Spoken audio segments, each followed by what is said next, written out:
Jadi semuanya sebenarnya lagi main pencitraan. Semuanya nafsu, pengen saling nyerang, tapi masih sama-sama takut mati. Salah satu kesalahan mendasar Bang Hamid adalah mencoba memprediksi perilaku Amerika Serikat di bawah kepemimpinan orang yang tidak bisa diprediksi, namanya Donald Trump. Di seluruh Timur Tengah, satu-satunya yang demokrasi itu Israel. Itu juga masalah gitu. Cina dan Rusia itu akan menjadi faktor dalam kalkulasi Amerika Serikat, tetapi bukan sebagai mediator. Itu 3. Dan kabar terakhirnya, menurut Pentagon, Departemen Pertahanan Amerika, tidak kena ke reaktor nuklirnya pengeboman itu. Menurut Trump kena, pokoknya dia marah, pokoknya kena itu, kena.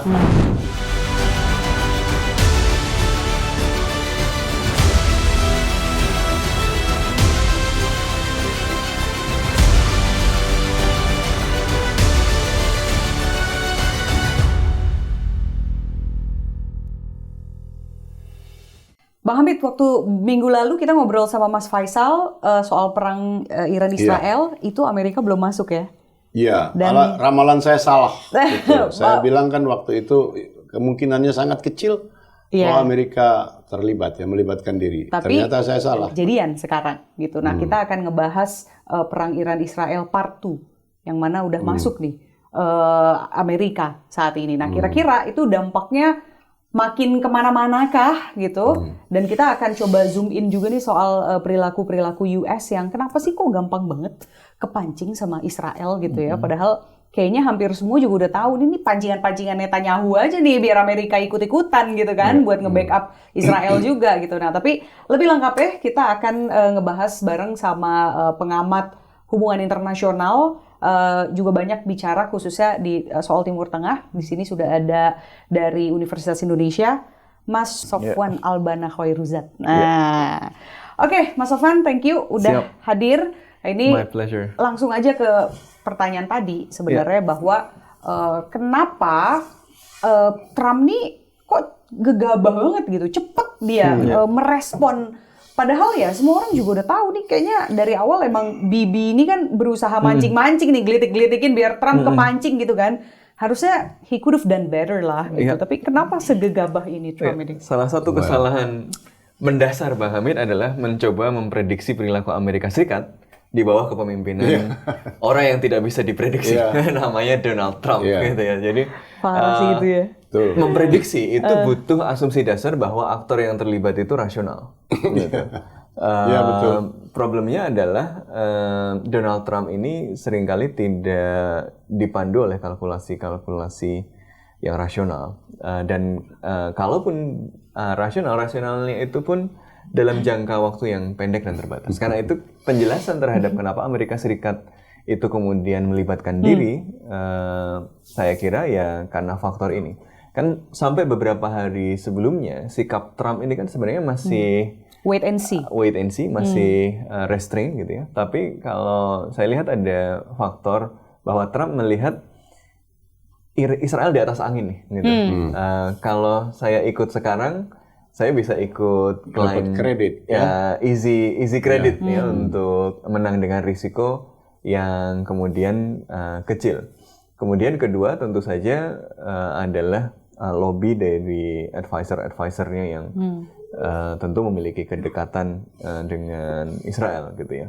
Tapi ini kan ada kontestasi terus-menerus. Bahkan Tulsi Gabbard kan sampai beberapa minggu sebelumnya masih bicara soal bahwa Amerika Serikat tidak melihat bukti yang meyakinkan bahwa Iran sudah memiliki kapasitas untuk membangun senjata nuklir, weapons grade uranium itu kan 90% purity lah kurang lebih. Katanya dia udah lebih dari 60%. Iran sekitar 60%, masih 30% dan masih bagaimana kemudian membangun teknologinya, delivery-nya dan seterusnya itu kan mungkin masih lama berdasarkan informasi yang diketahui gitu kan.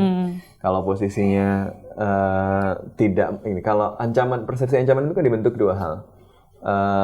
Threat itu kan rumusnya adalah capacity times intent. Capacity-nya mungkin masih banyak misteriusnya karena kalau IAEA meskipun dia melakukan monitoring mungkin tidak semua fasilitas dikasih gitu ya. Ya. Fasilitas yang dibom ini kemarin adalah fasilitas-fasilitas yang IAEA punya akses gitu. Yeah. Tapi dia mungkin juga berpikir bahwa kayaknya ada fasilitas lain yang dia juga nggak dapat akses gitu kan. Dan ya. itu pun IAEA juga udah bilang bahwa memang Iran Ya, menunjukkan perilaku yang tertutup ya. Kalau dari sisi Israel kan, ya ini intent kita udah tahu pasti, gitu kan. Tapi capacity ini masih tanda tanya. Tapi daripada kenapa-napa gitu ya, sekalian Ambil aja worst gitu case kan. scenario ya Worst case bagi gitu. dia. Nah tapi si Trump ini kan kemudian melihat bahwa apa ya keikutsertaan Amerika Serikat di dalam perang mungkin memang awalnya dia lihat merugikan sehingga dia kelihatan bahwa Amerika Serikat ingin pull out dari kawasan gitu kan ya sehingga strategi awalnya kan terlihat bahwa Amerika Serikat memberikan gestur bahwa dia ingin melakukan proses negosiasi dengan Iran dan bahkan dia membangun hubungan-hubungan baru di Timur Tengah. Kemarin terakhir Trump bahkan melakukan kunjungan tanpa menemui Netanyahu kan, ke Timur Tengah gitu. Bahkan dikasih pesawat pula sama Qatar gitu.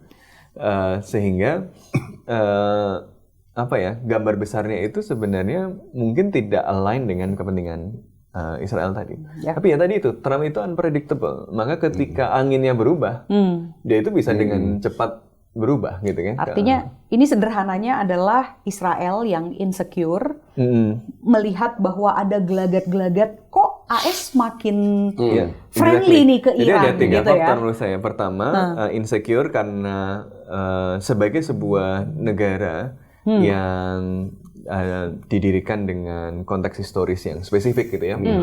Dia didirikan oleh para imigran dari Eropa gitu melalui proses yang dipenuhi dengan kekerasan juga gitu kan dan ada dan masih harus dipertahankan juga dengan kekerasan baik di dalam negeri karena Israel kan juga masih ini gimana ya cara memperlakukan misalnya mereka yang berada di tepi barat. Ya dan jalur Gaza gitu lalu kalau keluar juga isolated masih ada juga dorongan untuk merasa terancam juga dari sekitarnya gitu dia berada dalam situasi permanent insecurity gitu kan ya. Karena dia merasa insecure, satu-satunya cara dia menjaga perasaan bahwa eksistensinya itu aman itu hanya ketika dia memiliki superioritas militer. Dan Iran itu threat untuk itu kan. Karena itu alasan pertama. Alasan kedua, Iran sedang lemah. Jadi kalau tadi alasannya adalah Iran dibom karena punya nuklir atau hampir punya nuklir, mungkin justru sebaliknya Iran dibom karena sedang nggak punya nuklir dan justru dibom karena dalam kondisi paling lemah. Lemah artinya secara internal? Secara kapasitas untuk menghadapi serangan Israel gitu. Jadi window of opportunity-nya lagi terbuka. Kenapa? Karena selama ini Iran itu kan beroperasi dalam konfliknya dengan Israel itu melalui dua senjata utama ya. Pertama adalah pengembangan misil yang sekarang dipakai gitu ya. Kemudian yang kedua adalah melalui apa yang oleh kalau pengamat barat bahasanya adalah proksi-proksinya Iran. Walaupun mungkin hubungan antara mereka sebenarnya lebih kompleks gitu ya. Jadi mereka kemudian berkoordinasi dengan Hizbullah, dengan Hamas, dengan Houthi gitu ya. Dan kita lihat bagaimana dalam 1,5 tahun ini kan kekuatan proksi-proksinya ini memang melemah karena kemudian berhadapan dengan konflik yang panjang kan dengan Israel lagi. Sehingga Israel melihat ada kesempatan untuk masuk. Dan yang ketiga faktornya adalah Amerika Serikat mau pull out dari Timur Tengah gitu. Karena persepsi ancaman Amerika Serikat setidaknya kalau kita lihat dari national security strateginya Amerika Serikat baik dari zaman Trump dulu sampai kemudian Biden dan ini Trump lagi, Amerika Serikat mempersepsikan bahwa ancaman utamanya adalah revisionist power yang menantang dominasi Amerika Serikat dalam mengelola tatanan internasional atau international order, liberal international order, yaitu Tiongkok. Sehingga dari zaman Obama dulu, dari dulu kan sebenarnya ada diskursus untuk pivot to Asia, fokus menghadapi ancaman yang utama ini. Makanya artinya Middle East sudah bukan jadi ini prioritas utama karena lagi. itu Amerika Serikat kalau rencana idealnya kalau dilihat bahkan dalam kampanyenya Trump kan dia selalu bilang bahwa kalau bukan saya yang terpilih, kalau Kamala yang terpilih nanti kalian perang loh di Timur Tengah gitu. Artinya sebenarnya dia memang punya rencana kalau kita menang nih, kalau Trump yang menang nih, kita akan bereskan itu forever wars ya. Kita akan bikin deal sama Iran nggak jadi ancaman lagi. Kemudian saya keluar dari Timur Tengah dengan lebih tenang. Nah ini kan mereka dalam proses negosiasi nih. Hari Minggunya mau ketemu, Jumatnya untuk nuklir deal ya, sama khususnya. Ini dan fun fact-nya, satu dekade Trump itu kan dalam dekade pemerintahan Amerika Serikat ya, itu Obama memulai perang, kemudian George Bush juga memulai perang. Trump memang tidak memulai perang, jadi memang faktanya dia tidak memulai perang. Dan sekarang yang kedua ini baru kejadian kan. Nah, dengan analisa yang tadi sebelumnya, lalu kemudian dengan pada akhirnya Trump kemudian menyerang Iran, ini Mas Sofwan melihatnya apakah Trump agak berubah nih, di luar karena dia memang unpredictable ya, tapi artinya apakah dia memang lagi kebeli nih? Artinya ini just exactly what Israel has expected. Gitu. Harus dibedakan periode pertama Trump dengan periode kedua Trump. Periode pertama Trump itu ada banyak remnya, ada remnya, baik rem di dalam Partai Republik sendiri. Dan waktu itu kita harus ingat dia tadinya bukan siapa-siapa di Partai Republik. Dia orang fringe yang kemudian masuk, kemudian jadi presiden. Sehingga banyak orang lain kan dari beragam faksi di dalam Partai Republik. Kemudian constitutional guardrailnya juga masih kuat. Ketika Trump kemudian kalah terhadap Biden, kan yang salah satu yang kemudian terjadi adalah Trump ini menjadi sasaran dari banyak kasus hukum karena memang banyak pelanggaran hukum gitu kan ya, yang kemudian disebut oleh Trump sebagai lawfare, sebagai perang hukum. Jadi memang dicari-cari kesalahannya kalau kata Trump gitu kan.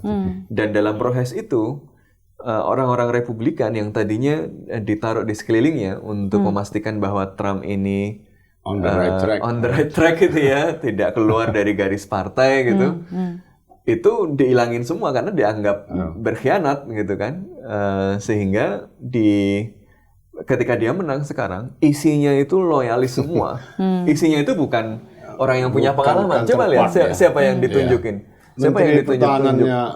Pete Hegseth. Berarti sebenarnya serangan dari AS ini bisa jadi memang itu wajah aslinya Trump juga sebenarnya gitu. Justru kalau di tahap pertama, kalau periode pertama dulu ada kontrolnya dari political establishment lah ya, dari Republikan dan dari sistem politik Amerika Serikat. Pada tahap kedua ini, Trump itu secara aktif pertama itu mengisi kabinetnya dengan isinya loyalis, yang semuanya ya, sebetulnya. Semuanya betul mediocre. Maksudnya nggak ada track record apa-apa, yang penting loyal sama gue gitu. ABS Amerika nih. Jadi semuanya ditaruh karena simply Trump ngomong apa nggak pada bisa protes gitu kan. Kemudian yang kedua, dia secara aktif dismantling constitutional guardrail ya kan. Otoritas negara itu dipotongin semua gitu kan, sampai bantuan USAID aja hilangin dan seterusnya gitu. Jadi ini kemudian menghadirkan kebijakan luar negeri yang sangat berpusat kepada Donald Trump, jadi sangat personalistik gitu loh. Jadi dia mau apa? Seperti unitary executive gitu lah ya. Tergantung moodnya. Jadi Trump dari awal memang unpredictable, dari awal narsistik. Tetapi dulu narsismenya, unpredictability-nya itu terkendali karena ada sistem gitu kan. Sekarang sistemnya udah nggak ada remnya lagi gitu, sehingga apapun yang dia omongin ya semuanya itu jadi kebijakan. Makanya tiba-tiba pengen mood, tiba-tiba ada mood ngebom Iran, instingnya, gut feelingnya ngomong bahwa kayaknya bagus nih ngebom ya, tiba-tiba ngebom aja, padahal baru 2 hari sebelumnya baru ngomong yuk kita kasih 2 minggu untuk negosiasi, itu baru ngomong 2 minggu negosiasi, tiba-tiba 2 hari ngebom. Ini gitu sama kan. ugal-ugalannya dengan tarif juga ya, waktu menaikkan tarif itu. Jadi emang pola-pola ini sudah terlihat. Iya, gitu ya. makanya emang nggak bisa diprediksi. Jadi dia unpredictable without borders. Wah, lebih parah lagi, lebih ngeri lagi tuh Tapi Trump tentu sekarang. masih ada kendali-kendali yang sifatnya struktural. Tentu se-unpredictable-nya Trump, dia ada kalkulasi rasionalnya juga. Misalnya, kenapa tiba-tiba dia secara preemptif itu mengumumkan ada gencatan senjata. Itu Israel sama Iran belum ada konfirmasi apa-apa. Dia udah ngumumin di media sosial gitu loh. Dia karena impulsif gitu ya. Karena dia tahu Karena dia tahu kalau Amerika Serikat nggak ikut, nggak memberikan backing, Israel itu nggak yakin juga bisa melakukan perang total sama Iran gitu ya, terlalu costly. Jadi dia preemptif, dia sampaikan dulu, dia fait accompli, tulis dulu, dan ketika Israel maupun Iran mencoba menguji itu dengan masing-masing kan masih ngirim salvo tuh, ya dimarahin lah. Saling bales Kalian they nggak don't tahu know what you're doing gitu kan. Gitu. Dan itu ekspresi untuk menunjukkan, gue yang paling berkuasa di sini. Itu sebetulnya. Ini gue yang paling berkuasa di sini. Nah gitu. itu, since you mention, berarti artinya apakah Amerika itu kehilangan legitimasinya? Kalau misalnya kemudian Trump bilang ceasefire, tapi 1 jam kemudian ya itu bahkan langsung saling lempar. Karena itu Trump maksudnya menunjukkan ketidaksukaannya kan. Gitu. Karena kalau Israel kemudian masih melanjutkan, walaupun itu dengan pretext bahwa Iran yang melanggar, tapi ketika Trump itu set his side on something, ya dia merasa bahwa saya adalah presiden negara paling kuat di dunia, dan saya bilang ini harus berhenti, ya kalian harus berhenti gitu kan. Makanya dia responnya kemudian keras sekali. Problemnya adalah apakah Trump akan melihat bahwa ceasefire ini memang harus dipertahankan terus gitu kan, atau nanti tiba-tiba moodnya berubah lagi kan? Ada interesting development juga. Ini katanya Trump mau dikasih Nobel perdamaian sebelumnya itu, sebelum ngebom. Iya, sebelum ngebom. Tapi ini kan karena ceasefire ini. Menurut saya karena leaders juga mulai beradaptasi pada perilaku Trump. Trump ini kan punya karakteristik yang sangat self-centric gitu ya. Makanya salah satu cara untuk menyenangkan Trump adalah ya dirawat lah egonya itu. Ini gitu kan? performance apa lagi Bang Hamid ngeliatnya? Pertama gini, itu baru usulan kasar sekali. Saya kira nggak bakal. Tapi saya mau ulangi tadi, saya salah dalam ramalan minggu lalu. Karena saya berpegang pada pernyataan Trump bahwa dia bilang dalam 2 minggu saya pikirin gitu. Apakah saya mau terlibat apa enggak, itu baru mau dipikirin kata dia, mau diambil decision dalam 2 minggu. Maka saya bilang enggak nih, kemungkinannya kecil baru besoknya. Nah, tapi memang itu salah satu masalah terbesar dalam isu ini juga ya, wishy-washy-nya, flip-flopnya sikap Donald Trump ini. Tapi begini deh, kita urut lagi ke belakang ya.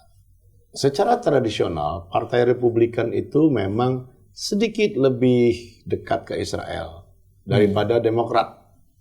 Tapi kalau orang awam, umum, itu kan biasanya secara emosional bilang sama aja gitu ya. Tapi kalau sejarahnya dan ideologinya kurang lebih, memang Republikan itu sedikit lebih dekat daripada Demokrat gitu ya. Nah, kenapa? Karena sekarang Trump juga terbukti itu. Jadi ada evangelical communities gitu ya, atau Kristen Zionis yang makin besar di Amerika itu, atau kuat lah, bukan makin besar tapi kuat. Lalu tentu saja ada lobby Israel namanya AIPAC, ya, American Israeli Political Action Committee. Itulah political armnya di semua lobby Israel dan organisasi Israel pada umumnya di Amerika. Jadi tapi dia khusus Political Action Committee. Payung besarnya ada American Jewish Congress. Ini bisa 1.000 lebih nih organisasi Yahudi yang bernaung di bawah Jewish Congress ini. Gini Tan, orang Yahudi itu ya ngapain aja, urusan apa aja berorganisasi. Itu yang perlu kita lihat dan mungkin perlu kita tiru. Ya, misalnya penggemar anggrek 5 orang bikin organisasi. Misalnya industri susu, walaupun anggotanya 7-8 perusahaan kecil gitu, bikin organisasi. Begitu banyak yang disebut special interest group. di sana itu. Nah ini kemudian bergabung kata petinggi-petingginya, kita payungi aja dengan American Jewish Congress. Political arm-nya adalah AIPAC. Gitu. Dan sekarang nggak ada satupun organisasi Yahudi yang lain yang berani nentang. Mungkin ada satu dua yang apa namanya, ada kelompok Jewish namanya, Voice for Peace. ya namanya itu Neturei Karta, kelompok rabi yang sangat sangat mengagungkan ajaran Yahudi, yang dalam arti yang moralistik ya, yang baik, yang karena mereka yakin Yahudi ini agama yang baik, bukan sebagaimana diselewengkan oleh Zionis, ya kaum Zionis. Mereka itu cukup banyak orang-orang itu rabi atau intelektual Yahudi yang anti Zionis. Tapi suara mereka makin, bahkan sebenarnya Netanyahu itu tidak masuk dalam kelompok itu sebenarnya sebelumnya. Dia kan orang Yahudi sekuler saja ya, seperti kebanyakan pemimpin Israel. Tapi lama-lama posisi politiknya makin berat, rupanya dia karena fundamentalisme Yahudi ini menguat, dia makin doyong ke sini. Nah sekarang posisinya begitu, menteri-menterinya juga orang kayak Avigdor itu benar-benar fundamentalis Yahudi yang dari Rusia. Nah itu backgroundnya kira-kira. Nah sekarang kalau Trump begitu, itu salah antara lain melayani tadi, ya melayani Kristen Zionis yang banyak juga di Amerika itu. Lalu tekanan lobby Israel. Tetapi lihat ya, saya kira ini semua adalah perang pencitraan juga, Intan. Jadi misalnya serangan berdasarkan keputusan Trump yang menyerang 3 tempat, misalnya yang diserang itu Natanz, ya, reaktor nuklir, ada Fordow dan Isfahan. 3 itu doang sebenarnya yang diserang oleh GBU 57 itu, namanya Buster bomb itu 3. Dan kabar terakhirnya menurut Pentagon, Departemen Pertahanan Amerika, tidak kena ke reaktor nuklirnya pengeboman itu. Menurut Trump kena, pokoknya dia marah, pokoknya kena. Udah di-announce juga, completely annihilated. Nah, laporan ke Pentagon yang terbaru nggak kena, sehingga Gedung Putih menanggapinya istilahnya flat on bullshit something lah, flat on wrong. A very Trump response. Iya, Trumpian banget ya responnya. Nah jadi kan kita bisa nebak apakah dia sengaja nggak akurat ngebomnya atau memang kebodohan aja atau karena keterburu-buruan, karena mendadak sekali kan si Trump ini memutuskan. Jadi intinya meleset lah itu. Nah, yang terutama diincar itu yang Fordow kira-kira 80 meter di bawah. Itu hanya Amerika yang punya teknologinya, yaitu tadi GBU 57 itu. Karena betonnya aja tebalnya 2,5 meter tuh dikepung ini. Jadi berat banget, nggak bisa. Nah, apakah dia meleset karena kesalahan teknis atau sengaja? Sengaja. Yang penting bagi Trump nunjukin kepada Israel terutama bahwa, look, gue udah tembak juga loh, gitu ya. Makanya dia habis nembak itu buru-buru ngumumkan sekarang gencatan senjata ya. Kan udah satu-satu nih kira-kira. Lu udah ngebom sini, lu juga udah dibales. Dia langsung ngumumkan itu. Tapi Iran juga harus jaga muka kan. Masa dibom begitu diem aja. Hajar aja yang diambil di Qatar. Itu pun kerusakannya cukup terbatas. Dan di-announce dulu sebelumnya. Iya, kasih tahu dulu, gua mau tembak nih. So, dia harus jaga mukanya, bukan hanya di mata dunia, tetapi di mata rakyatnya, kredibilitasnya. Kan rakyatnya bisa marah sama pemerintah. Masa bangsa kita, negeri kita dibom diem aja? Gitu. Jadi semuanya sebenarnya lagi main pencitraan. Semuanya nafsu, pengen saling nyerang, tapi masih sama-sama takut mati. Ya, karena mereka tahu kalau perang terbuka besar-besaran, kan nggak ada yang selamat. Bukan hanya seluruh Timur Tengah yang terbakar, tetapi lihat, misalnya Iran bulan apa-apa udah ngancam, saya tutup Selat Hormuz. Bahkan Cina udah begini-begini, please don't do that. Gitu. Jadi ini kompleks sekali dan karena itu saya optimistik bahwa perang ini akan segera berakhir. Kalau Trump kan udah bilang 12 days selesai gitu, udah berlangsung, udah terjadi. Saya kira yang akan terjadi nanti adalah perang verbal aja, masing-masing dan sudah mulai. masing-masing mengklaim kemenangan.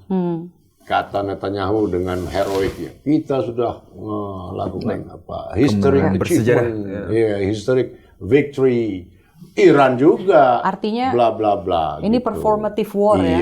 Nah, ini yang tampil 3 orang yang repot satu dunia ini. Mudah-mudahan kita sih sebenarnya analisis begini kan melupakan, cenderung kita jangan pernah lupa bahwa yang kita pertaruhkan tetap adalah derita manusia. Ya. Kita ngomong enak nih perang-perang, tapi Anda bayangin bagaimana orang di kampung malam-malam, apalagi misalnya bom Israel pertama itu kan 3:30 subuh. Bayangin, mungkin orang baru bangun mau sholat subuh di Iran, tiba-tiba di dalam kegelapan malam kayak gitu. Betapa mengerikannya ya. Jadi kita berharap ya sudah, mudah-mudahan ini segera selesai. Biar aja perang verbal aja. Ngatain sana, ngatain sini, biarin aja, itu kan nggak ada dampaknya gitu. Mas Sofwan membaca hal yang sama bahwa karena ini performatif, jadi ya ini sebentar saja. Gini, kalau menurut saya ada aspek performatifnya, gitu. Tapi ya memang ada perang ya, gitu loh, bahwa harus ada performatif, satu performatif dalam hal klaim kemenangan. Itu justru hal yang sangat penting, karena kalau nggak ada, kalau masing-masing pihak tidak punya exit strategi dengan mengklaim bahwa dia menang, perangnya harus lanjut. Gitu loh. Malu. Pasti ada tekanan domestik untuk melanjutkan kalau belum menang gitu. Jadi dia semuanya harus mengklaim menang. Iran harus mengklaim dia menang karena dia bisa bertahan dari serangan Amerika Serikat maupun Israel, satu superpower kawasan, satu superpower dunia gitu kan. Israel harus mengklaim bahwa ini misi saya sudah tercapai loh. Iran sudah kehilangan kemampuan untuk membangun senjata nuklir. Sementara Amerika Serikat juga harus mengklaim kemenangan loh. Saya sudah ngebom dengan sangat spektakuler, selamat, nggak ada orang Amerika mati gitu. Dan sekarang saya bisa menghadirkan perdamaian di Timur Tengah. Semuanya happy gitu. Tapi itu kan part of the story. Bahwa ada konfliknya ya cerita besarnya ya tadi soal misalnya gambar besar yang akan menentukan nanti ke depan adalah seberapa jauh misalnya Amerika Serikat masih mau melibatkan diri di Timur Tengah. Timur Tengah ini kan kayak lumpur hisap ya. Dia mau keluar pun tapi susah gitu karena makin bergerak makin dalam. Karena terlalu banyak kepentingan strategik di situ gitu ya, dan relasi-relasi politik yang sudah terbangun lama. Tadi kan misalnya Bang Hamid nyebut soal AIPAC ya, American Israeli Public Affairs Committee, yang merupakan lobby Zionis yang paling kuat, dan tidak ada politisi yang kemudian bisa maju menjadi politisi prominent tanpa dukungan dan endorsement dari AIPAC. Tapi AIPAC ini kan bukan sesuatu yang sebenarnya hadir dari awal di Amerika Serikat. Dia hadir dulu awalnya, lobby Zionis itu kan muncul setelah kegagalan Mossad di peristiwa Lavon Affairs kan. Di ketika itu Inggris sama Amerika Serikat karena menghadapi perang dingin itu melihat bahwa Amerika Serikat dan Inggris itu sebaiknya keluarlah dari Suez, karena waktu itu pan-Arabisme itu lagi kuat-kuatnya. Nasser menghendaki Mesir punya akses pada terusan Suez. Israel nggak mau gitu kan, dan dia merasa terancam oleh pan-Arabisme pada waktu itu. Tapi si Amerika Serikat ingin appease, jangan sampailah kalau pan-Arabisme nanti malah kita larang-larang, nanti malah dia mendekat ke Soviet gitu. Jadi udahlah kasih appeasement. Konteks perang dinginnya kuat sekali. Dia mau pergi gitu. Tapi Israel nggak mau Amerika Serikat pergi. Maka yang dia lakukan adalah dia bikin false flag attack di Mesir untuk menunjukkan bahwa pemerintah Mesir itu nggak kompeten untuk menjaga keamanan terusan Suez gitu. Jadi Israel ngebom fasilitas-fasilitas milik Inggris dan milik Amerika Serikat. Ketangkep sama intelijennya Mesir. Ketahuan bahwa itu punya Israel main dua kartu. Amerika Serikat marah dong gitu kan, karena itu hubungannya agak memburuk. Nah, setelah hubungan memburuk itulah kemudian Israel merasa, dan kelompok Zionis di Amerika Serikat merasa penting untuk beneran invest pada upaya membangun pengaruh politik. Nah, makanya dari tahun 50-an itu, tahun 50-an akhir 60-an awal itu, dia invest dari kecil-kecil, tapi sekarang sudah menjadi kekuatan yang luar biasa. Nah, jadi ini akan sangat tergantung pada posisi Amerika Serikat tadi. Masalahnya posisi Amerika Serikat kan sekarang dalam situasi yang sangat ditentukan oleh seorang individu yang erratik yang namanya Donald Trump ini, gitu kan. Kemudian yang kedua ditentukan juga oleh asesmen Israel sendiri, gitu ya, terhadap potensi ancaman Iran, gitu ya, dan kondisi politik domestik di Israel sendiri. Kalau misalnya, walaupun tadi Netanyahu mengklaim bahwa apa ya, ini adalah historic victory. Allies-nya di dalam Israel buy itu atau enggak gitu. Netanyahu bisa meyakinkan yang lain untuk buy-in klaim itu atau tidak, atau mereka menghendaki, karena ada yang lebih hawkish lagi dari Netanyahu gitu loh, dan mereka ingin push regime change atau regime collapse, termasuk gitu kan. menteri pertahanan ya, Israel Katz itu pengennya sih hancurin maunya regime change. Ini tapi kalau kembali ke AIPAC ya, ini kan memang kemudian menjadi sumber romantisme Amerika dengan Israel, itu kan aktornya si AIPAC ini kuat sekali gitu. Kalau kemudian ini menjadi seperti bumerang ya, yang membuat Amerika tuh jadi nggak bisa lepas dari Middle East kan jadinya, gitu. Karena ketergantungan itu. Mungkin nggak sih ada proyeksi gitu ya, bahwa ya AIPAC ini yang akan jadi target selanjutnya, bahwa dengan diplomasi AIPAC dan lain sebagainya, justru ini malah melemahkan legitimasi US. Kita bakal terus-terusan ketergantungan sama itu kan kondisi argumen, kayak gini. itu kan argumen dari Marsheimer ya. John Jadi Marsheimer dan Stephen Walt itu kan menulis buku tentang lobby Israel di Amerika Serikat. Dan basically Marsheimer ini kan seorang realis. Di dalam hubungan internasional. Realis itu kan menempatkan kepentingan nasional gitu ya sebagai prioritas. Dan dia menemukan bahwa kepentingan nasional Amerika Serikat itu seringkali justru bertentangan dengan pilihan Amerika Serikat dalam kasus Israel. Kenapa? Karena didistorsi oleh lobby-lobby politik di dalam negeri ini. Ini agak beda sama misalnya teori konspirasi Yahudi gitu. Tapi ini proses politik gitu ya. Jadi proses politik normal kayak di Indonesia ada kelompok-kelompok kepentingan gitu. Cuma mereka memang sangat powerful sehingga bisa mendistorsi tadi kepentingan Amerika Serikat. Nah, ini sebenarnya kemudian juga menjadi concern dari bahkan beberapa segmen di pendukung Trump sendiri juga kan gitu. Makanya memang kemudian dukungan Amerika Serikat terhadap Israel ini juga nggak bisa dianggap sebagai sesuatu yang given. Dia adalah sesuatu yang politically and historically contingent. Dia tergantung pada konteks historis tertentu. Makanya ini menarik, dalam situasi sekarang ini New York ini lagi Democratic primary, pemilihan orang mayor. Iran yang menang. Yang menang orang keturunan Iran. Zohran Mamdani. Anaknya Mahmud Mamdani itu yang nulis. Baru umur 33. Bad Muslim. Dan dia mengambil posisi yang misalnya berada di luar garis partai yang normal soal Israel misalnya. Dia tidak walk back dari menyampaikan bahwa yang dilakukan Israel di Gaza itu genosida. Gitu. Dia tidak retract statement bahwa dia mendukung globalized intifada misalnya gitu. Tapi ini kan di satu sisi dia menunjukkan bahwa mungkin ada seismic change gitu secara demografis. Terutama kan basisnya Zohran ini adalah kelompok-kelompok progresif yang dan secara demografis muda gitu. Jadi ada generational gap. Jadi di Amerika Serikat itu pendukung Israel itu ya dari older generations. Gitu. Sementara younger generations itu lebih kritikal gitu kan terhadap. Ini menarik sekali perkembangan Zohran Mamdani ini karena New York itu ibu kotanya Yahudi Amerika. Yes.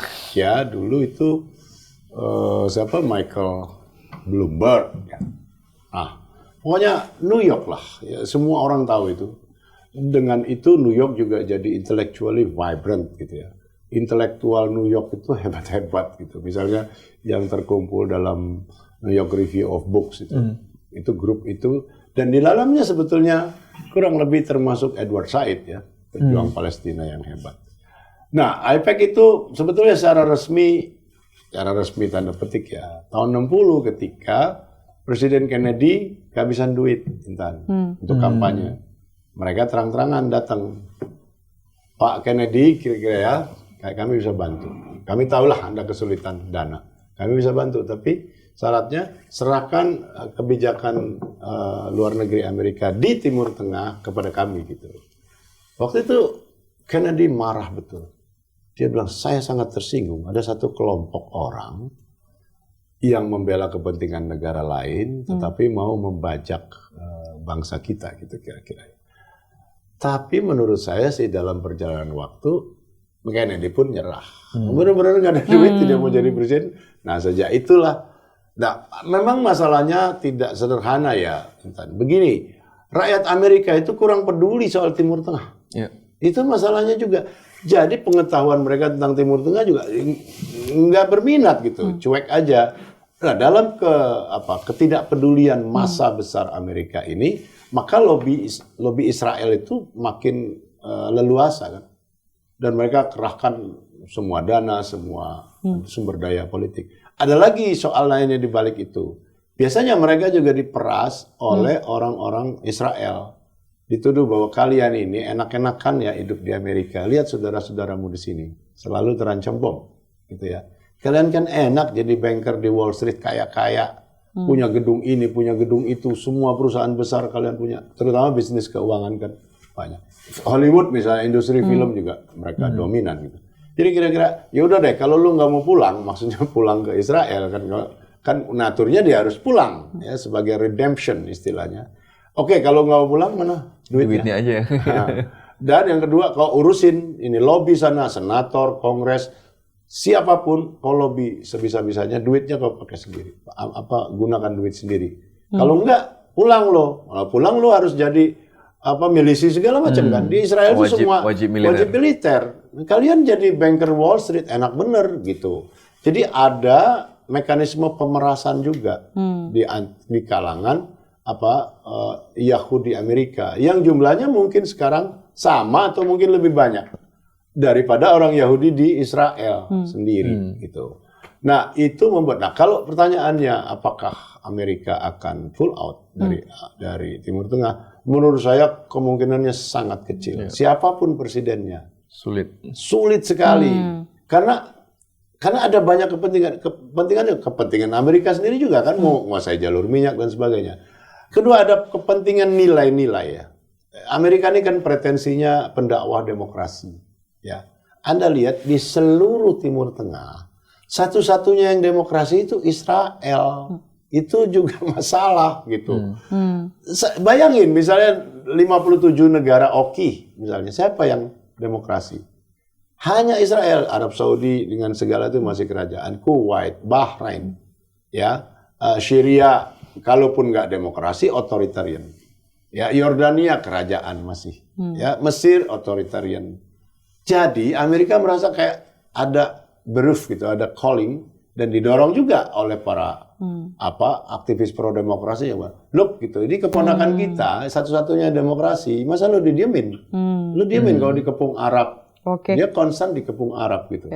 Itu juga membantu ikut memberi sumbangan gitu. Ada semacam kesamaan nilai-nilai atau dukungan moral terhadap satu-satunya negara kecil di Timur Tengah yang demokrasi. Tapi ngomong-ngomong gitu. soal demokrasi ini kan sebenarnya Trump di kunjungan terakhir kemarin yang menarik adalah dia bikin pernyataan bahwa Amerika Serikat ini nggak lagi akan kayak Amerika Serikat yang dulu yang ceramah-ceramah yang mau ngubah negara jadi demokrasi kan gitu. Jadi sekarang yang penting kita bisnis aja gitu kan. Kalau Trump kan ngomong begitu gitu. Mudah-mudahan itu benar.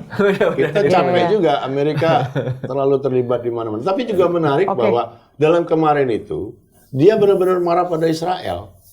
Kan dua-duanya dia jengkel lah ya. Dia bilang I'm not happy with both of them. Tapi Israel maksudnya dulu yang Israel disebut. dan Iran. Tapi saya lebih kecewa lagi sama Israel kata dia. Ini juga perkembangan baru. Tapi kan repot Intan. Mungkin juga dia ngegertak dengan cara gitu supaya didekatin lobby Israel dengan lebih intens. Trump duitnya begitu. disetor lagi gitu loh. Bergaining. Nah, menaikin posisi tawar gitu. Position. Tapi juga tadi narasi dan kedekatan normatif demokrasi tadi kan juga sebenarnya sesuatu yang bukan given. Dia itu kan Iya. politically constructed gitu kan. Seperti juga dulu misalnya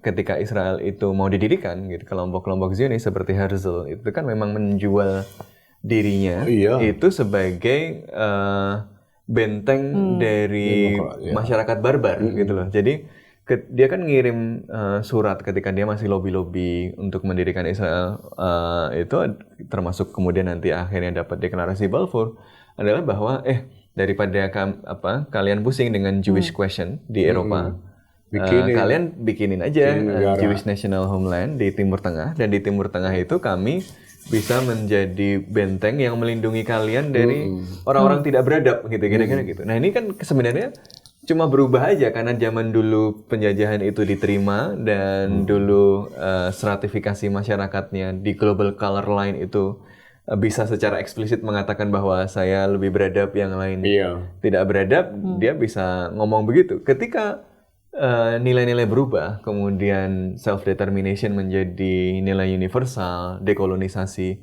kemudian terjadi, kan nggak diterima lagi kalau ngomong bahwa ini Israel ini paling beradab dibanding yang nggak beradab gitu kan ya. Maka perlu ada penanda lain untuk menjustifikasi ini, yaitu demokrasi. Yang itu juga tentu saja terminologi yang politically contested. Betul bahwa ada pemilu, betul bahwa ada pemilihan pemimpin secara reguler dalam waktu-waktu tertentu. Tetapi betul juga bahwa misalnya ada pembedaan antara mereka yang Yahudi dan mereka yang bukan Yahudi gitu. Ada apartheid. Apakah misalnya apartheid itu konsisten dengan value dari sebenarnya kalau demokrasi, ngomong gitu sih lebih tajam lagi, jangankan dengan orang Arab dalam soal itu. Dengan Yahudi Ethiopia misalnya. Yahudi Rusia aja nomor 2. Yahudi Ethiopia kayak bintang film Whoopi Goldberg itu.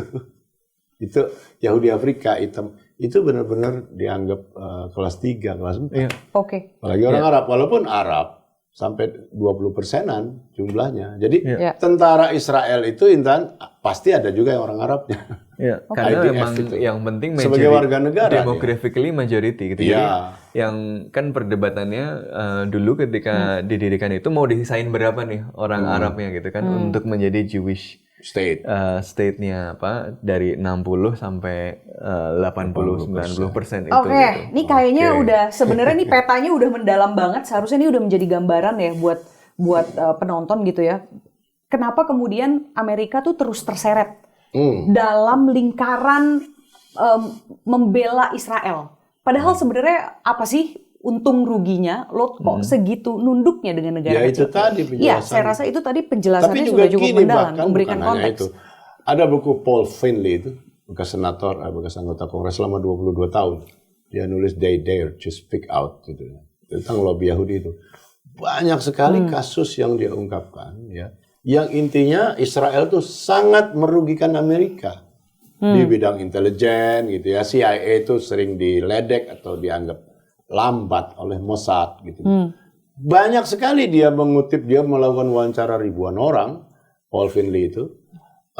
Jadi memang banyak sekali Amerika itu juga dirugikan, dokumennya dicuri gitu oleh orang-orang Israel atau proksinya yang di Amerika gitu. Paul Finley membuat banyak sekali kasus yang mengagetkan sebetulnya buat kita. Dan banyak juga orang Amerika yang benar-benar kesal, gitu. Kenapa partner kayak gini yang kita setia, dia sebenarnya juga sering membokong kita. Dan yang kedua juga sekarang ini seperti kita sebut lalu, beberapa akademisi atau intelektual terpenting Yahudi di Amerika, orang Amerika, tapi orang kayak Jeffrey Sachs, orang kayak Joseph Stiglitz ya, itu terang-terangan bilang jangan pernah Amerika ikut campur intervensi ke Israel. Ini perang Israel-Iran kata dia, bukan perang Amerika-Iran. Jadi mereka juga banyak juga yang sudah gerah. Gitu. Nah, tadi kita udah. Saya dikit. Apa tuh? Kalau saya ada saya dua mau balik faktor ke Iran tadi ya. Dari segi Amerika Serikat, memang ada kepentingan Amerika Serikatnya sendiri kan. Timur Tengah itu adalah kawasan utama produksi minyak dan penentuan distribusi minyak, dan minyak adalah sumber energi utama di abad 20 dan sampai hari ini.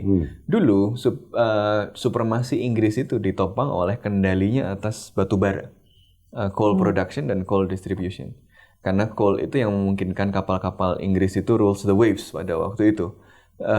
Setelah kemudian ditemukan minyak di Iran tahun 1901, kemudian bisa mulai diproduksi 1908, Inggris kan sebenarnya pengen pindah ke minyak. Salah satu alasan kenapa Balfour itu mengeluarkan dukungan pada proyek Zionisme adalah kepentingan untuk kemudian menghadirkan sebuah buffer state sehingga dia bisa menjamin akses dan kendali Inggris atas sumber daya yang pada waktu itu baru gitu ya, yang namanya minyak itu di kawasan Timur Tengah. Tapi kemudian kita semua tahu bahwa supremasi Inggris kemudian digantikan oleh Amerika Serikat. Ada buku bagus kan, Lord of the Desert, itu kan menceritakan bagaimana Amerika Serikat itu mengambil alih kendali Inggris di Timur Tengah. Dan karena keberhasilan Amerika Serikat mengambil alih Inggris di Timur Tengah itulah dia kemudian menjadi superpower gitu, karena kendali Amerika Serikat pasca Perang Dunia Kedua ini sangat ditentukan pada kendali pada minyak. Nah, kendalinya pada kawasan ini ditentukan dan sangat dipengaruhi oleh keberadaan sebuah mitra gitu ya, yang namanya Israel tadi gitu. Jadi dari segi Amerika Serikat dan sebelumnya Inggris, keberadaan Israel ini juga adalah bagian dari strategi imperial gitu ya, untuk memastikan bahwa dia punya akses dan kendali langsung terhadap kawasan yang strategik. Dengan adanya Israel dia bisa minimal punya tangan di situ, dia bisa taruh pasukan di situ gitu ya, dan seterusnya. Selain military basesnya di negara-negara Timur Tengah yang lain. Jadi memang ada kepentingan Amerika Serikat di situ. Tapi di sisi lain kadang-kadang kepentingannya kan menjamin produksi dan distribusi minyaknya aman gitu ya, dan kepentingan Amerika Serikat di situ. Tapi kadang-kadang kemudian malah diseret oleh Israel untuk hal-hal yang kontraproduktif dengan itu. Jadi di satu sisi memang dia punya kepentingan di Timur Tengah dan punya kepentingan sebenarnya strategik untuk mendukung Israel, tapi Israelnya kadang-kadang meminta sesuatu yang lebih gitu loh. Jadi ini yang kemudian membuat Amerika Serikat memang kemudian sulit untuk keluar. Oke, nah itu tadi analisa yang mendalam terkait tentang bagaimana dinamika hubungan Israel dan Amerika gitu ya. Dan nampaknya ini yang akan menjadi future trajektori juga, bahwa di mana ada Israel, di situ sepertinya Amerika akan terus berkutat. Mungkin gitu. Nah, kalau saya kembali ke Iran, ini kan sudah mulai ada beberapa negara yang menawarkan diri untuk jadi penengah ya. Rusia misalnya sudah nelpon Trump kalau dilihat dari social medianya Trump. Nah, ini kira-kira siapa sih yang menurut Mas Sofwan gitu untuk yang paling bisa cocok nih, pas nih buat jadi penengah tuh? Kok minggu lalu kita ngobrol di luar Middle East ya, di luar Middle East. Mas Sofwan gimana? Menurut saya tidak ada yang bisa menjadi penengah gitu ya. Memang yang kemudian akan punya suara paling besar adalah Amerika Serikat. Iran dan Cina dan Rusia itu akan menjadi faktor dalam kalkulasi Amerika Serikat, tetapi bukan sebagai mediator. Jadi bahkan mungkin tanpa jadi mediator dia bisa berpengaruh gitu loh. Karena kan orang berperang itu tidak hanya karena dia ingin berperang. Orang berperang itu karena dia ingin mencapai satu tujuan politik tertentu. Dan dia kemudian membandingkan apa yang bisa dia peroleh dengan harga yang dia harus bayar gitu kan. Kalau Iran misalnya terlihat bahwa dia mendapatkan dukungan misalnya dari Rusia atau dari Cina, tentu risiko dan cost untuk Amerika Serikat akan jadi lebih tinggi, dan itu bisa jadi deterrence. Makanya kan yang dilakukan oleh Rusia kemarin itu bukan misalnya langsung melibatkan diri atau kemudian coba jadi mediator. Yang dilakukan oleh Rusia adalah menyatakan bahwa ini kami sudah komunikasi sama Iran nih gitu ya, tapi Iran bilang bahwa Iran belum butuh bantuan kami gitu kan. Tapi kalau nanti misalnya Amerika Serikat melakukan sesuatu yang kontraproduktif, ya mungkin ada negara-negara yang mau bantu gitu kan. Jadi dia tidak secara jelas misalnya mengatakan akan bantu Iran atau tidak. Dia tidak secara jelas misalnya memainkan peran sebagai mediator, karena buat apa juga terlibat dalam kerumitan ini gitu. Kalau buat Rusia, kalau saya jadi Putin atau saya jadi Xi Jinping, saya sih seneng kalau konfliknya panjang gitu. Kalaupun saya terlibat, saya akan terlibat ngirit-ngirit aja. Jadi saya akan terlibat, yang penting Iran nggak jatuh. Seperlunya. Yang penting Iran nggak jatuh, yang penting Amerika Serikat ke drag makin panjang, makin berdarah-darah gitu, dibuat bleeding aja gitu. Makin lemah. Supaya dia nggak fokus ngurusin Cina, nggak fokus ngurusin Ukraina, sumber dayanya. Baru kemarin aja serangan misil aja kan, startnya itu dipindah dari Ukraina ke Israel gitu. Jadi kalau Rusia mau isi kan buat aja panjang gitu kan, buat panjang biar pindah semua ke Israel, dia habisin Ukraina. Ya, Rusia saya kira untuk mediator lebih kecil kemungkinannya dibanding yang lain. Karena dia lagi kedodoran juga di Ukraina kan. Kan serius ini, dia di luar dugaan. Ukraina ini bikin perlawanan yang panjang sekarang, 2,5 tahun. Dan itu nguras biaya, dia harus bayar tentara bayaran kan. Legion asing kan dia bayar tuh. Sampai Korea Utara pula kan. Iya, itu kan semua ada duitnya. Jangan kira Korea Utara semata-mata karena solidaritas komunis. Dia ngirim pasukan, disuap itu dibayar. Nah, jadi kerepotan lah. Cina mungkin lebih berpeluang. Nah, ini perkembangan yang menarik sekali. Iya, Cina betul. Hari ini Trump bilang Cina boleh membeli minyak dari Iran. Ini Iran yang diembargo sekian lama. Tiba-tiba oleh Trump diizinkan. Paling sedikit untuk secara terbatas ya. Untuk berdagang dengan Cina. Tepatnya Cina beli minyak. Ini menurut saya perkembangan yang luar biasa baru ya dan aneh. Walaupun kita tahu aneh itu. Aneh. Walaupun kita tahu di balik layar tentu saja bisnis Cina dan Iran itu berlangsung sudah pasti lah. Dan Amerika juga tahu gitu. Yang penting jangan terang-terangan gitu, nampar muka dia. Dan sekarang masih amal Trump malah dibuka. Jadi benar-benar totally legal. Nah, mungkin ini juga sinyal bahwa Amerika ingin menyeret Cina sebagai mediator. Mungkin. Buktinya dikasih favorable yang begitu tinggi gitu. Nah, kita lihat, tapi sebagai potensi menurut saya Cina yang lebih mungkin daripada Rusia. Dia paling merdeka, paling nggak ada pekerjaan rumah apapun Cina ini. Semuanya, walaupun ekonominya turun tapi sebagai raksasa ekonomi dia masih sangat perkasa. Jadi punya semua kapasitas yang diperlukan untuk menjadi mediator yang kurang lebih adil. Gitu. India juga kecil, walaupun India major power ya yang mulai melirik, tetapi kapasitasnya belum setinggi Cina. Iya, tapi ini sebenarnya saya juga agak mind boggling ini gitu ya. Ini agak membingungkan juga karena Amerika Serikat kan apa ya? Biasanya yang disasar utama tadi Cina kan, trade war ini kan, the whole trade war ini kan semuanya untuk menyasar Cina. Tiba-tiba di Timur Tengah buka pintu ke Cina. Maksudnya ini benar-benar orang yang kita nggak bisa tahu di dalam kepalanya itu ada apa gitu loh. Jadi unpredictability-nya itu optimal ya. Iya ya, menarik juga ya Cina. Kalau negara-negara lain kayaknya juga kapasitasnya nggak semumpuni itu. Misalnya let's say another power kayak Jepang juga kayaknya agak jauh dari isu ini ya. Indonesia pun meskipun ada kedekatan secara agama misalnya. Hanya bisa mengemukakan imbauan-imbauan moralistik. Just mungkin lumayan, tapi atas dasar kemanusiaan aja, bukannya atau apa dengan strategi perang apa-apa. Dan apalagi lumayan. Uni Eropa ya, rasanya itu nggak masuk. Uni Eropa terbelah juga kan. Inggris lebih ke Amerika, tapi Perancis dan terutama Jerman selalu dia jauh lebih kritis terhadap manuver-manuver Amerika terakhir. So masih menarik, Intan, tapi saya kira tetap ya harapan saya sudahlah stop it.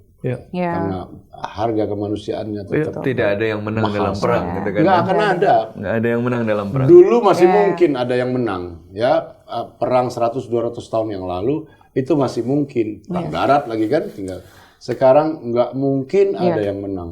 Dengan dan selain itu ini concerning juga untuk public education juga ya. Karena serangan ke fasilitas nuklir Iran itu kan sebenarnya hal yang salah dan itu di bawah international agreement. Dan sehingga seharusnya memang ini itu protected juga. Ya. Betul. Gitu. Jadi Jadi 3 fasilitas yang diserang ini kan sebenarnya fasilitas yang berada dalam inspeksi juga oleh IAEA. IAEA ini adalah lembaga yang mengimplementasikan Non-Proliferation Treaty. Ini adalah perjanjian yang lahir dari ketakutan akan perang atau kiamat nuklir gitu Nuclear dalam konteks perang brinkmanship, dingin. ya. Jadi NPT ini kan dimulai tahun 1960-an, akhir 1967, 1968. 1970 mulai dibuka ratifikasinya. Sekarang sekitar 191 negara ikut. Idenya itu ada 3 elemen ya. Pertama adalah safeguard untuk non-proliferation, memastikan bahwa pengembangan nuklir itu tidak kemudian menjadi proliferasi senjata nuklir. Karena begitu ada perang nuklir, udah kiamat gitulah. Kemudian yang kedua adalah disarmament, yang sudah punya nuklir didorong untuk melucuti senjata nuklirnya. Dan yang ketiga adalah mendukung peaceful use of nuclear. Nah, Iran itu kan kemudian sebagai bagian dari upayanya meyakinkan bahwa dia tidak membangun senjata nuklir, dia masuk ke dalam NPT, kemudian melakukan proses pelaporan yang tentu saja kalau Barat ya Amerika Serikat atau Israel tidak percaya gitu kan ya. Tapi ya namanya monitoring itu kan fungsinya itu gitu kan. Saya buka yang ini silakan diperiksa gitu. Ya soal Iran bohong atau tidak, seberapa banyak yang ditutupi, seberapa banyak yang ini itu kan lain hal. Tetapi bahwa Iran itu masuk dalam NPT, bahwa fasilitas-fasilitas itu adalah fasilitas yang dibuka karena akses pada NPT itu kan menunjukkan bahwa justru ada niat baik yang serius ya. Mungkin bukan niat baik yang serius juga, mungkin trik juga untuk menghadapi pressure gitu ya. Tetapi dampak serangan sepihak kepada fasilitas-fasilitas ini kan akan memunculkan satu delegitimasi terhadap NPT, bahwa ketika saya bergabung dengan NPT saja saya nggak bisa melindungi diri saja gitu. Jadi ngapain saya gabung gitu kalau ada negara ingin mengembangkan nuklir damai atau senjata nuklir misalnya. Pak Prabowo kemarin ngomong-ngomong habis dari Rusia katanya mau bangun nuklir gitu ya. Nuklir plant tapi bukan nuklir weapon, ini beda loh. Perancis juga listriknya semua nuklir. Karena Indonesia juga part of NPT dan TPNW gitu. Jadi nggak mungkin lah Indonesia punya nuklir weapon. Dia memunculkan disinsentif untuk bergabung. Dan yang kedua justru mungkin malah menunjukkan bahwa jangan-jangan Korea Utara nih yang benar gitu. Jadi malah justru leluasa mengembangkan. Justru kalau nggak ikut, justru kalau punya nuklir malah semua orang nggak berani ganggu. Justru kalau kita mau taat malah diganggu. Jadi ini malah justru akan melemahkan mendingan gue nggak usah sekalian gitu kan. Hukum internasional, karena NPT ini adalah salah satu arsitektur pencegahan konflik yang paling penting. Ketika NPT ini kehilangan legitimasinya, nanti kan pelajaran yang diambil orang-orang adalah kalau saya nggak mengembangkan nuklir, lihat pelajaran dari Ukraina adalah Ukraina melucuti nuklirnya. Sekarang diserang Rusia. Dan NATO nggak berani langsung berhadapan dengan Rusia karena Rusia punya nuklir, gitu kan? Lihat Iran belum sampai jadi nuklir jadi diserang. Jadi China, pelajaran utamanya justru berarti kita sebisa mungkin punya nuklir. Gitu. Jangan-jangan pelajarannya malah begitu nanti. Dan orang lama-lama juga geram dengan kemunafikan mereka yang punya nuklir weapon tuh mendikte agar orang-orang tidak mengembangkan nuklir weapon. Cuman dan kami geram, yang punya yang disebut nuklir club itu kan. Tapi kalau semua orang berpikir seperti itu, semuanya punya nuklir, nanti ada konflik dikit-dikit, risiko nuklir muncul. Kita yang ditambah dalam tahun depan ada dua review conference yang penting ya, NPT dan TPNW ini akan review conference, di mana itu seharusnya decisive momentum juga tuh untuk progress disarmament seperti apa. Dengan ini public education seperti ini. To be fair, di sisi lain kan kecurigaan dunia kepada Israel bahwa Israel mengembangkan nuklir kan nggak ada utak-atik juga, gitu loh. Kan itu hampir jadi rahasia umum. Bahwa Israel pasti mengembangkan juga. Tapi kan Badan Nuklir Amerika PBB itu nggak pernah menginspeksi gitu. Jadi IAEA itu sebenarnya inspeksi Bang Hamid, dan mereka sebenarnya mengatakan menginspeksi Israel nggak? Israel karena tidak part of the NPT. Itu dia sama yang diomongin sama Iya, tadi. itu dia Lebih masalahnya. enak nggak ikut, Ya. dia merdeka Betul. ngembanginnya. Nah itu akhirnya major Gitulah. major blow ya buat disarmamen. Iya, berat. Oke lah. Tapi terakhir, final question adalah ini kan mau ada Piala Dunia nih. Katanya Iran juga dimentalin nih, nggak bisa ikutan nih. Gimana? Di mana sih Piala Dunianya? Harusnya di mana? Arab Saudi. Amerika Serikat. Amerika Serikat ya? Iya. Enggak lah, orang udah baik kok, dia udah boleh jualan minyak lagi kepada Cina lagi, yang beli Cina lagi. Ini part of narasi nggak? Perang narasi nggak nih nanti nih jadinya? Tergantung moodnya Amerika Serikat, sama tergantung tawar menawarnya kayaknya tuh. Kalau dia menang, boleh. Tergantung Indonesia lolos atau enggak. Kalau tergantung Pak Jokowi nunjukin ijazah aslinya apa. Oke lah. Kalau kayak gitu, kita lanjutkan nanti di poker berikutnya. Thank you. Oke, Mudah-mudahan thank you. episode selanjutnya udah damai. Ya, yakin. Jangan ada part 3. Mudah-mudahan. Oke. Thank you.